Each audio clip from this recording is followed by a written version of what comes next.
morning kids, welcome to the second lesson of 12th SP, Sources of Corporate Finance. So as I explained to you that finance plays very important role in every business and organization, as finance is the key to success. Yeah, we can say finance plays very important role in expansion and development of particular business and organization. And finance is also we can say called as vitamin M. Vitamin M means what? Ki without vitamin M, we can't function our business properly. Yeah, we can say in a smooth way or smooth manner. So this is all about, we can say, about finance.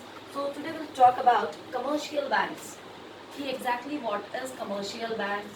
What kind of loans they are providing? Blah blah blah blah things. Okay, guys. So today we'll talk about commercial banks as we can say primary function of each and every bank is just to, we can say, accept deposits and lending funds. Now the primary functions of any bank, and how the bank works, yeah, how the bank functions. So the bank is accepting deposits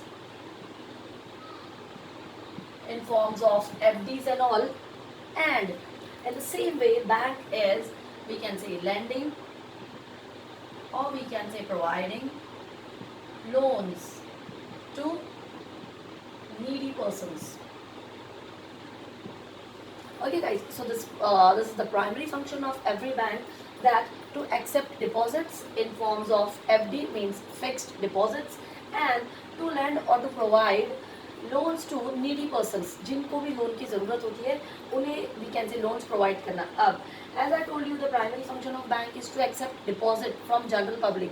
Yeah, we can say those who are having we can say big amount of money with them. So bank is collecting deposits, yeah, we can say accepting deposits from them, but bank is paying, we can say, as compared to loans, bank is paying them little bit amount of interest, and bank is charging higher amount of interest on that particular amount from needy persons. Bank क्या करती है, लोगों से FD वसूलती है और वही FD के पैसे लोगों को एज अ लोन प्रोवाइड करती है. बट फॉर एग्जांपल अगर बैंक एफडी वालों को इंटरेस्ट 5% दे रही है फॉर एग्जांपल, तो लोन बैंक 10% से लेगी, and the difference between 5 and 10 which is 5%, this is we can say profit of bank. या बैंक में अगर हम लोग एंटर करते हैं तो AC, let's take the example of AC, overall infrastructure, furniture, उनकी चाय या एवरीथिंग, ये सब होता है इन्हीं 5% के डिफरेंस वाले गैप से.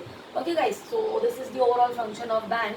Now let's have a look toward कि exactly what is commercial bank. So let's have a look toward it. चलिए, now there are number of sources of finance, short term, medium term loans requirement. Now commercial bank plays very important role. Okay, now so n number of options, n number of institutions are there which are giving or which are providing loans to the needy or general persons, but among that commercial banks plays very important role, as we can say commercial banks by introducing variety of deposit scheme, by introducing variety of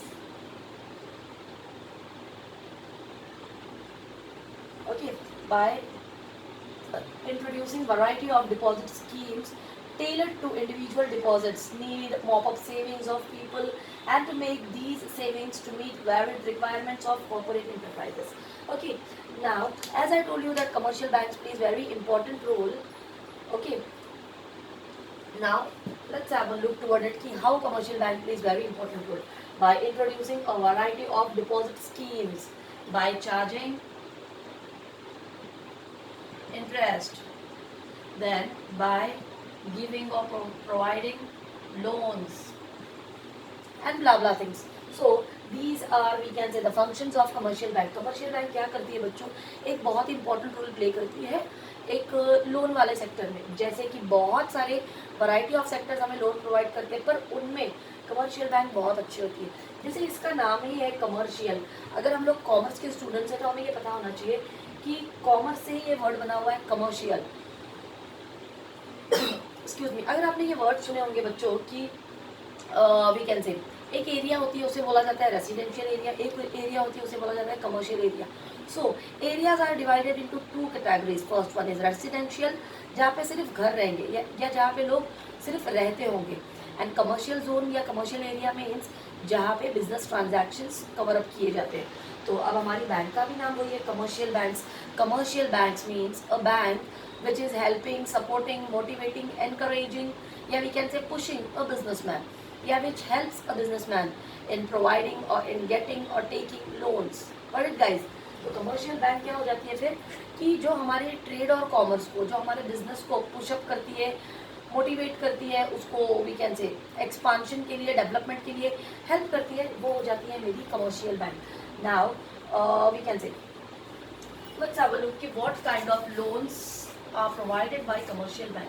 चलिए देखते हैं commercial bank किस किस प्रकार के loan हमें provide करती है guys.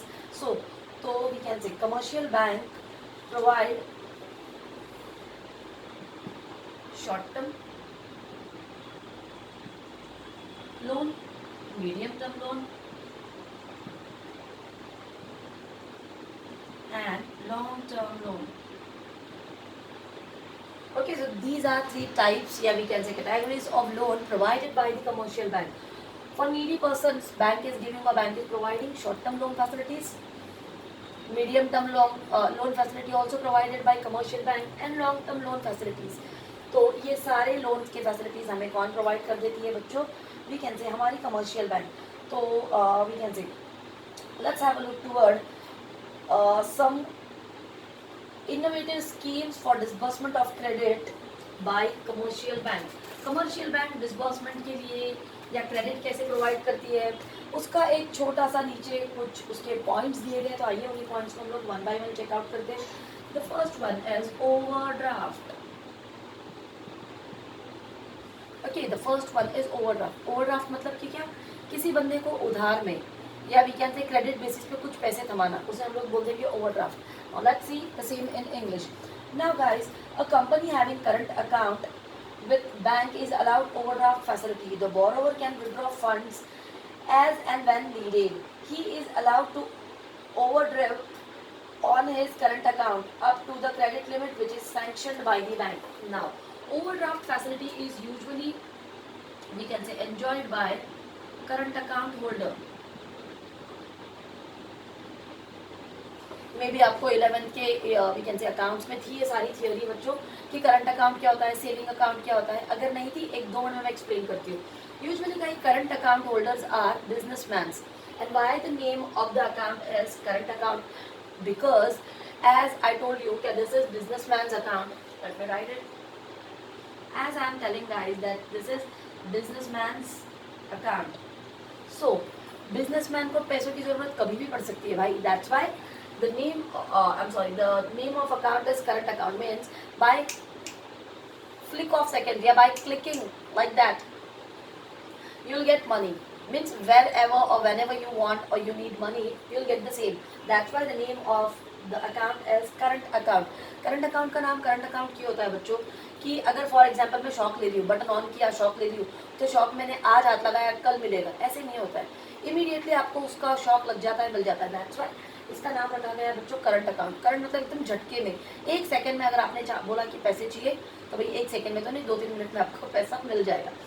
Okay, that's why usually overdraft facility is provided by the bank for current account holders. जो बिजनेसमैन होते हैं यूजुअली ये फैसिलिटी उन्हें ही मिलती है. अब बैंक क्या करती है, for example certain credit limit is fixed. Okay guys, now commercial banks are providing certain credit limit, yeah, we can say certain fixed amount of credit limit is being provided to the current account holders, or up to that credit limit bank is providing them some amount on credit basis. This is known as overdraft.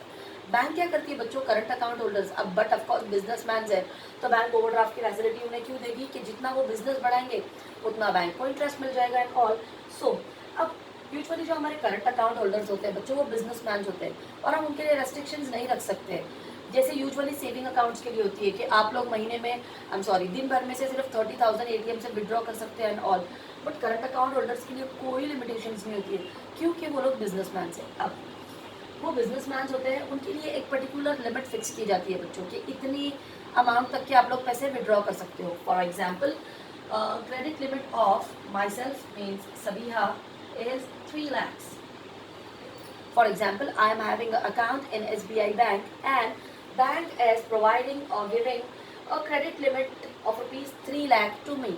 Bank मुझे 3 लाख का credit limit दे रही है या देती है, तो मैं क्या कर सकती हूँ, 3 लाख तक के पैसा बैंक से विड्रॉ कर सकती हूँ, क्विट कर सकती हूँ या यूज़ कर सकती हूँ. इसी फैसिलिटी को हम लोग बोल देंगे बच्चों overdraft facility.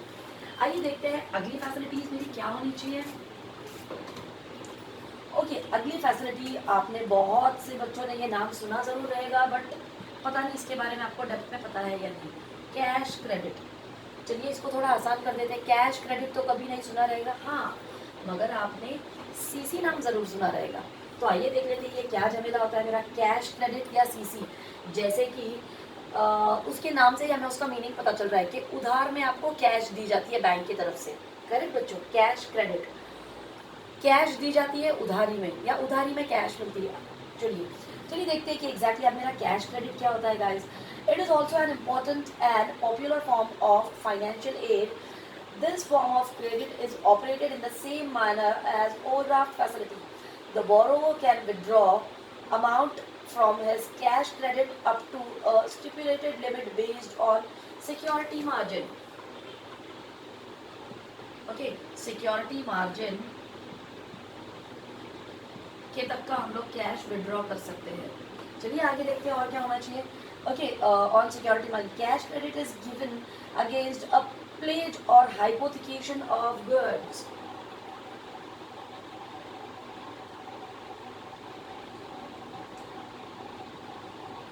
Okay, hypothecation of goods or providing alternative security. Interest is charged on outstanding amount borrowed and not on the credit limit sanctioned. Okay, then interest.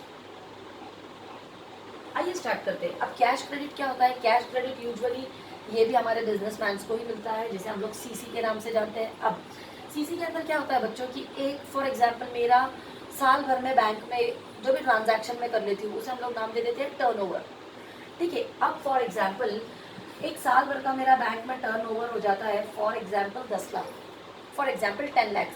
तो on the basis of that कि मैं साल भर में 10,000 rupees की transactions कर लेती हूँ, बैंक इज प्रोवाइडिंग मी और bank is giving me CC limit worth rupees, चलिए 4 लाख ले लेते हैं. चलिए 4 ज़्यादा होती है, सॉरी 3 लाख.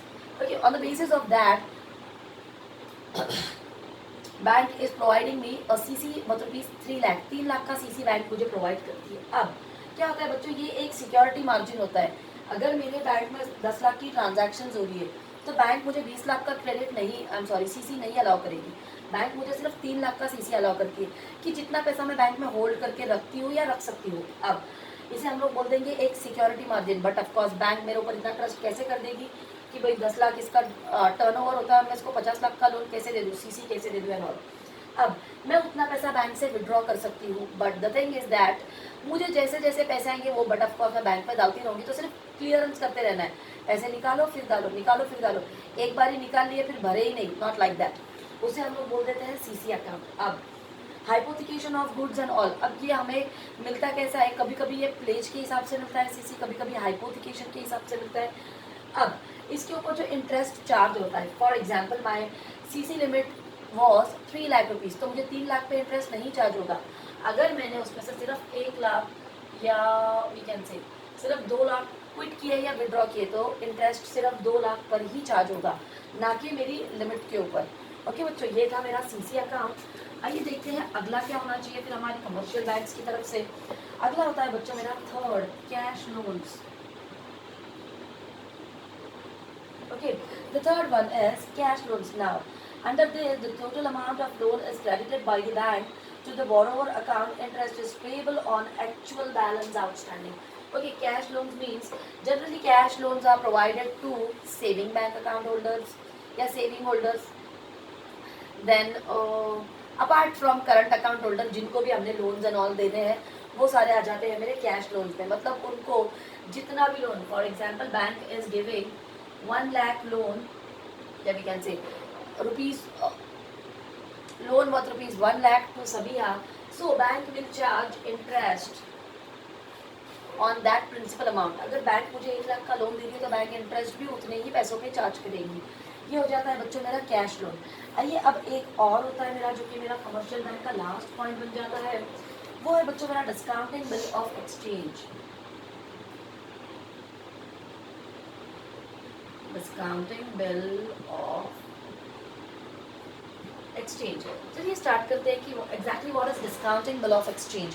तो आई होप आपने 11th स्टैंडर्ड में बिल ऑफ एक्सचेंज भी पढ़ा था. Drawer, drawee, Sabiha draws a bill on Aniket, Aniket accepted and return it to Sabiha, that's why Aniket is a drawee and blah blah things. So let's have a look guys ki what is discounting bill of exchange. Yes, the drawer of the bill can receive money from drawee on the due date, after due date. Drawer can receive money before due date. Discounted bill with the bank. चलो start कर लेते हैं. Okay बेटा, for example myself Sabiha, I am selling goods to Aniket on credit. अगर मैं कोई चीज़ अनिकेत को उधार में बेचती हूँ तो मैं एक बना लेती हूँ फॉर्मेट बच्चों, जिसे मैं नाम देती हूँ बिल ऑफ एक्सचेंज.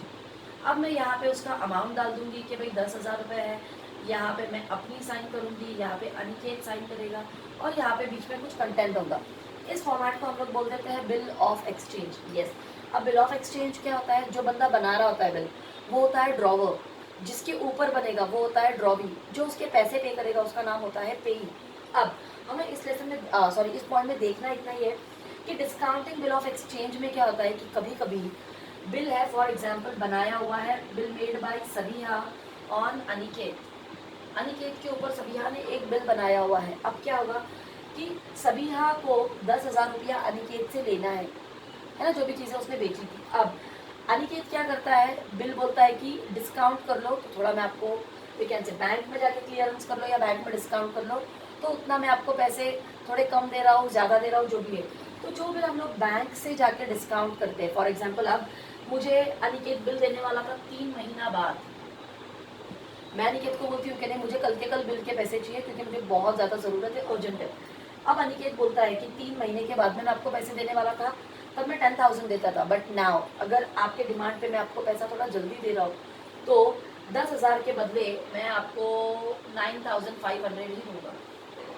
9,500 ही दूंगा. बदले में जो बीच के 500 का डिफरेंस है वो जाता है हमारा बैंक के पास में, जिसे ही हम लोग नाम दे देंगे बच्चों डिस्काउंटिंग बिल ऑफ एक्सचेंज. आया समझ में? शॉर्ट में लिया है क्योंकि आप ऑलरेडी ये पढ़ चुके हो. ओके गाइज, तो that's it for today. Thank you so much.